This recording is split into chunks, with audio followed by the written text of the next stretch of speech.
বাংলায় থ্রেড কালচারে জনক হলেন মমতা ব্যানার্জি, দাবি অর্জুন সিংয়ের। আরজিকর কাণ্ডের পরই বাংলার থ্রেড কালচার প্রকাশ্যে আসে। এই থ্রেড কালচার নিয়ে এবার সরব হলেন ব্যারাকপুরের প্রাক্তন সাংসদ অর্জুন সিং। শুক্রবার সাংবাদিকদের মুখোমুখি হয়ে প্রাক্তন সাংসদ বলেন, এসএসকেএম, বাঙুর কিংবা এনআরএস হাসপাতালের থ্রেড কালচার খোঁজ মমতা ব্যানার্জি কি রেখেছেন? রাজ্যের স্কুল কলেজে থ্রেড কালচারের খবর কি উনি রেখেছেন? বাংলায় থ্রেড কালচারে জনক হলেন মমতা ব্যানার্জি। কল্যাণী তো অনেক দূর আছে, প্রায় 28-30 কিলোমিটার দূর আছে। বাড়ির পাশে এসএসকেএমের থ্রেড কালচার কত আছে উনি খোঁজ নিয়েছেন? বা বাঙুরে কত থ্রেড কালচার আছে উনি খবর নিয়েছেন? বা এনআরএসে কত থ্রেড কালচার আছে খবর নিয়েছেন? আরজিকরে কত থ্রেড কালচার আছে খবর নিয়েছেন? উনি স্কুলে কলেজে কত থ্রেড কালচার আছে উনি খবর নিয়েছেন? ওনার কাছে সময় কোথায় উনি থ্রেড কালচার নিয়ে চিন্তা করবেন? পশ্চিমবাংলা থ্রেড কালচারের জনক হলেন উনি।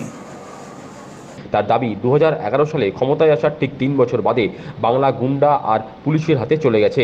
3 বছর 2011 পরে 3 বছর পর থেকে বাংলায় গুন্ডা আর পুলিশের হাতে চলে গেছে।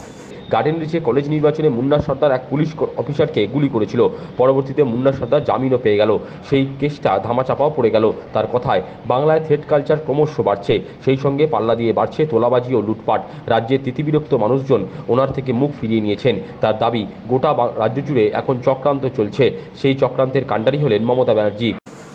বাংলার মানুষ খুব তাড়াতাড়ি জিনিসটা ভুলে যায়। এই মুন্না সর্দার ওই গার্ডেন রিচে ওই স্কুল কলেজ ইলেকশনে একটা পুলিশ ইন্সপেক্টরকে মেরে দিয়েছিল, গুলি মেরে দিয়েছিল। তারপরে তার বেল হয়ে গেল, তারপরে সব কেস ধামাচাপা পড়ে গেল। থ্রেড কালচার তো উনি ওনার বাড়ি পাশ থেকে তৈরি হয়। উনি কী বলছেন এইসব সব লোক দেখানোর ব্যাপার? যখন মানুষ আস্তে আস্তে সরে যাচ্ছে, বাংলার বাঙালি হিন্দু সমাজের মানুষরা যারা বুঝতে পারছেন, জনমানস এখন বুঝতে পারছে কি পশ্চিমবাংলা আর বসবাস করা যাবে না। যেভাবে থ্রেড কালচার শুরু হয়েছে, যেভাবে এক্সটর্শন শুরু হয়েছে, যেভাবে লুট শুরু হয়েছে, যেভাবে স্বাস্থ্য ব্যবস্থাটাকে ভেঙে পড়েছে, 2 নম্বরই ওষুধ সাপ্লাই হয়ে ইউজ আর্টিকেলগুলো সাপ্লাই হয়ে যাচ্ছে, বিক্রি হয়ে যাচ্ছে পরিষ্কার করে। তো এখানে একটা বড় ধরনের চক্রান্ত চলছে। সেই চক্রান্তের মূল কাণ্ডারি হলেন উনি। এখন নাটক করার জন্য মিডিয়ার সামনে এখন এইসব নাটক করছে। এদিন বিদ্যুৎ সরবরাহ সংস্থা সিএসসির বিরুদ্ধেও তিনি সুর চড়ালেন। তৃণমূল করলেই আপনি মেডিকেল পরীক্ষা পাস করিয়ে দেবে এই সন্দীপ ঘোষের মতন লোকেরা, প্রিন্সিপালরা। উনি এমন এমন জায়গায় বসিয়েছেন একটা নর্থ বেঙ্গল লবি।